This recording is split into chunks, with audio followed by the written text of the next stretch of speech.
What's up, guys? Welcome back to the shop tonight. We just got back from Sickweek and got the car unloaded and got the trailer cleaned up and truck cleaned up and deal with everything that comes along with unloading our trailer. So a couple things I wanted to go over with tonight about Sickweek. We had a really good turnout for us with the car being brand new, but just wanted to go over a couple things. So first of all, I'm going to start with this, some gloating. Oh, I lost where it was.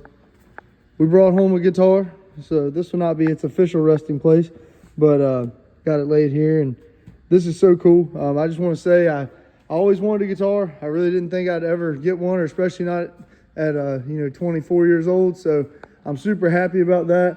And then the other thing we brought home was the class win, so I already got it hung up down here, but brought home the Ultimate Iron, overall win. And then we got fastest Chevy too. That one's kind of hard to see, but super cool, super happy to bring home some trophies and, get some recognition for all the hard work that we put into it. I know, myself, Eric, Dad, everyone that helps us out. Excuse me. Scotty at Par Racing Engines.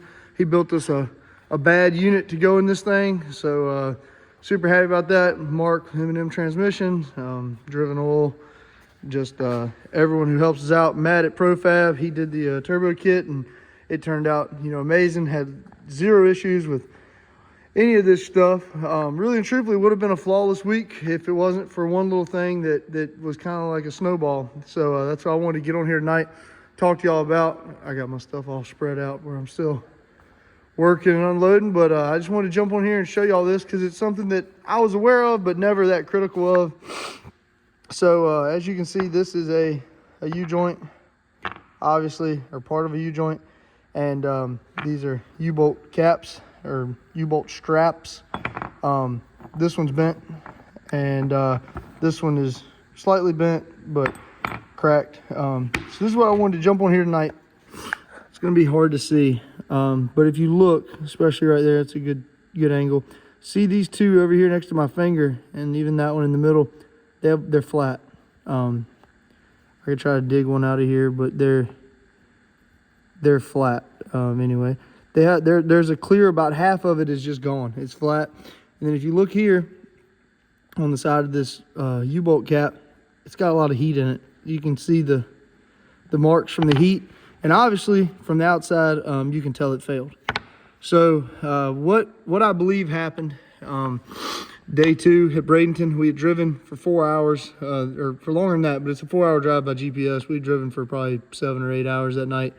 Had zero issues with the car, got to Bradenton, made a rip, and right about the time I dropped the chutes at the big end, 220, 15, whatever, over 200 mile an hour, this came apart.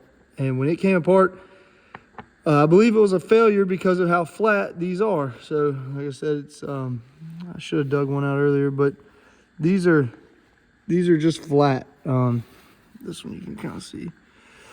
But that is supposed to be a bearing, and bearings are typically round. This is more like a bushing. It's flat on one side. They're paper thin. Anyone who's ever took a U-joint apart and seen the caps, the needles in them, they're obviously needles. They're round. So what we believe happened, and this comes from Rick at Gear Vendors, and I 1,000% agree with him. The night I put the drive shaft in the car, these are kind of hard to get to. The little nuts, they're kind of hard to get to because I have such a big yoke on my rear end. And I said, hey, I'm gonna get me an open-ended wrench that'll fit in there. So I took this wrench here. It's pretty old. Let's see if I can find it.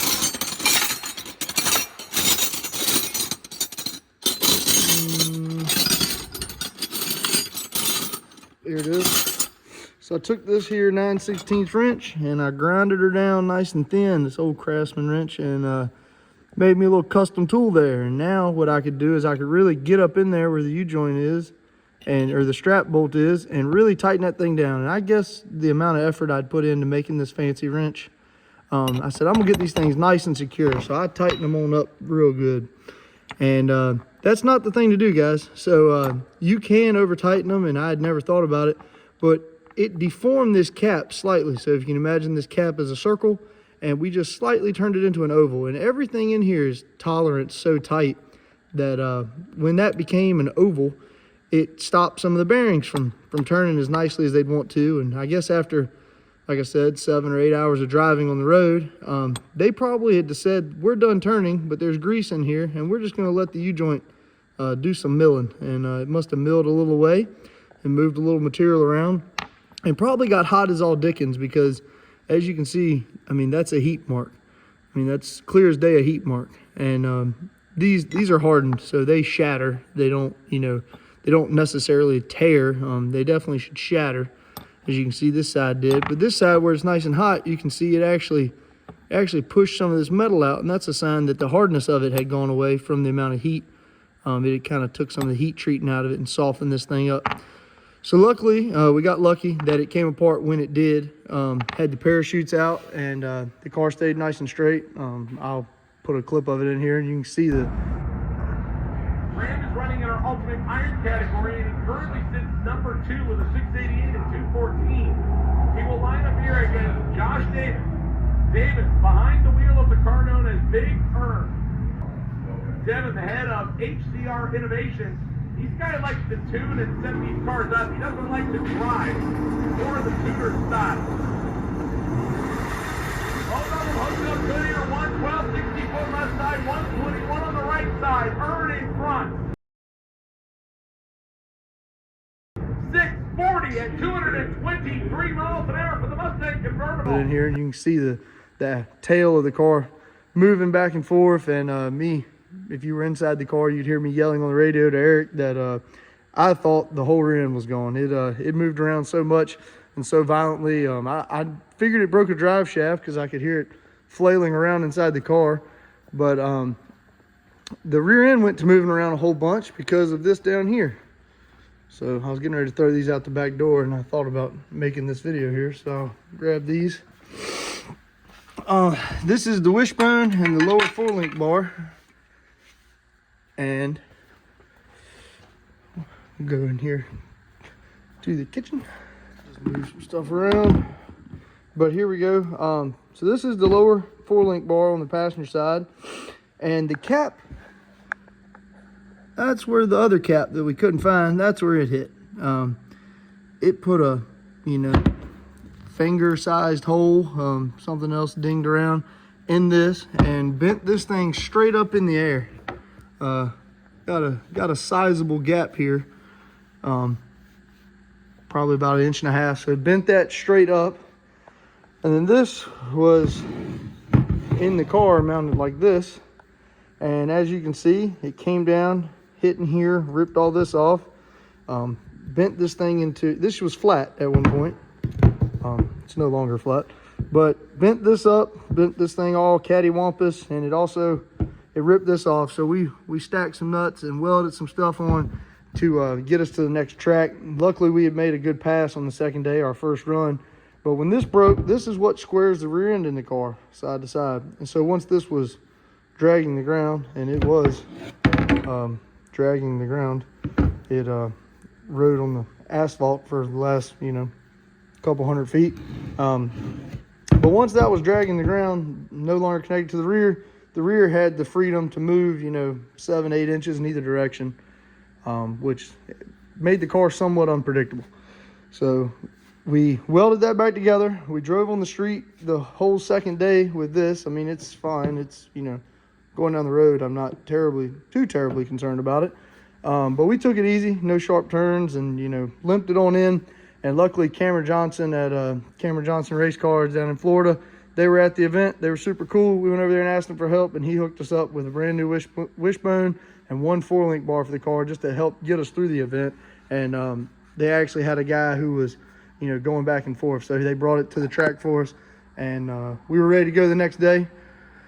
Also want to thank Gulf Coast Drive Shafts, who, since we broke our drive shaft, they brought us another drive shaft, left it at a shop for us. We went and picked it up, and that helped us out tremendously. Luckily, we had a spare drive shaft with us, but that made me have a little peace of mind that if we broke another one, it would be, okay. I'll go show you the drive shaft real quick while we're doing this. But the drive shaft is a carbon shaft, and there's good things about carbon, there's bad things. Good thing is they're nice and light. Bad thing is they really strong as far as directional, but really weak as far as if you're going to use this thing as a hammer.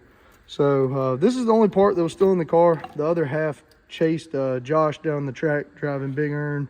It chased him down the track for a couple hundred feet before deciding it was going to go check out the rest of Bradenton, and it jumped the wall and escaped to the Freedom Factory. But this is one of the good parts too. When one of these fails, they typically don't, a steel drive shaft or an aluminum drive shaft wouldn't fail in that particular order. It would have bent into, an L or an S or whatever shape it chose, and it would have, lived out its wildest dreams of beating the crap out of everything underneath the car. The good news with the carbon one, once they do fail, it's more or less confetti. This stuff is, overrated fiberglass is the only way to put it. Luckily, this didn't come out of the transmission when it did fail. This stayed in there and, beat around a little bit, but the moral of the story, why I wanted to make sure we had a spare one if we're going to run a carbon shaft, is because this stuff is brittle, obviously. But if you're going down the road and you run over a big stick or something, and it's pretty protected in my car, but if it came up and hit that thing, it would definitely shatter it. And so I always like to have a spare. If you're going to run a carbon, make sure you have a spare. They're just prone to failure. I like to have a spare no matter what. But anyway, with that being said, guys, I just wanted to jump on here tonight, share a little bit of information. When all that failed, it did kill the transmission, so we ended up having to do a transmission swap day 3.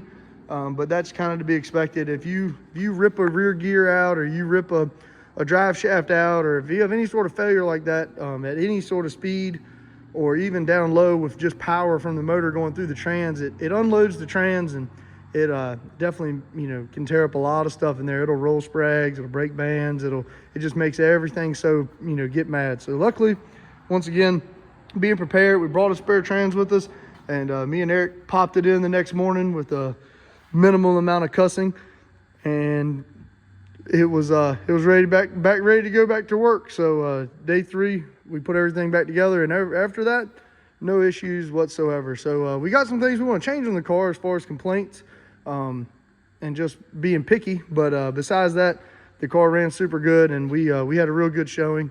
I guess I'm kind of fibbing because we did have one other issue. This tank is a little too close to the tire, and on bumpy roads, we did rub a slight hole in the tank. But luckily, our friend over at Modular Head Shop was nearby, and so we ran over their shop one day and got that all taken care of. So we got that welded up. And besides that, though, I mean, as far as mechanical failure, car failure, anything like that, we were really happy. So ran through the valves every day, checked over the car really good every day, and we just kept being disappointed because we just didn't have anything to do besides just race and try to make the car faster, which this is one of the only ones I've ever done, drag and drive period, that we went faster pretty much every day. We struggled day 3,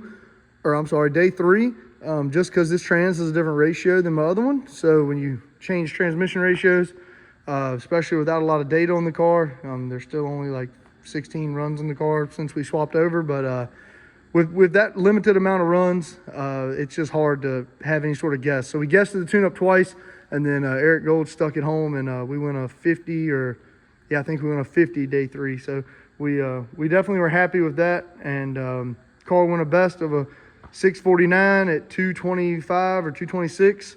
There's still a bunch left in the gas tank, and we're excited to go testing. So the plan is here to get it swapped over into 28 trim. Gear ratio, trans ratio, rear tires, some other piddly stuff up front.